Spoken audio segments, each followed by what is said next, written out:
Welcome to Brain Vision. So part A asks us to draw a free body diagram, and this would be the free body diagram for this system. And for part B, they want us to find the magnitude of the tension force. So in order to do this, we need to use the sum of the torque. This is in rotational equilibrium in part B. So we can say that the sum of the torques is going to be equal to 0 Newton meters. And we can say that this is going to be equal to T cosine of theta times 5.5 meters, the distance away from the axis of rotation, and then it will be minus the weight of the arm times cosine theta again, times again the distance from the axis of rotation. My apologies, this is actually centimeters, my apologies. And this would be 16 centimeters. And then it would be minus the weight of, again, 38 centimeters times cosine of theta. So this would be the weight that is in the hand. And essentially, you can see that all the cosines are going to cancel out. This equals 0, by the way. So we can say that T, the tension force, is simply going to be equal to 16 times the weight of the arm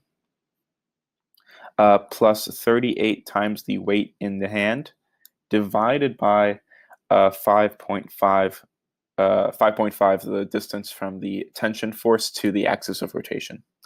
And we find that this is going to be equal to, we can say T is going to be equal to 16 times 9.8, the gravity, times 2.16, that would be the mass of the arm, plus 38 times gravity, times 7.5 kilograms, the mass of the weight.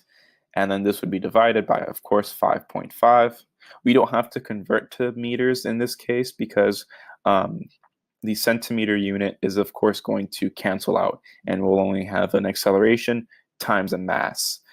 So this was going to be equal to 569 newtons.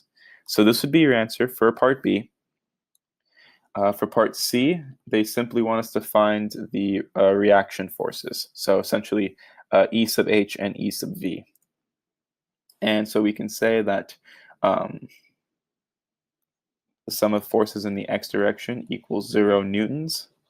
And the only force in the x direction is actually E sub H. So E sub H would, of course, equal 0 newtons. And we can say that the sum of forces in the y direction, however, this is going to equal the tension force minus E sub V minus the weight of the arm minus the weight in the hand. So essentially E sub V, and rather this would equal 0 newtons because it's in vertical, rather equilibrium in the y direction, translational equilibrium in the y direction rather. And this would be equal to, E sub V would be equal to the tension minus the weight of the arm minus the weight in your hand. And this is giving us 569 newtons minus 2.16, the mass of your arm, plus the mass of the weight, times the acceleration due to gravity. And we find that E sub V is going to be equal to 474 newtons. So this would be your answer for the y component, and then this would be the x component. For part D, they're asking us here, how is the tension force changing as she raises her arm?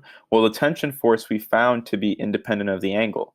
So here, the tension force will be constant as she raises her arm.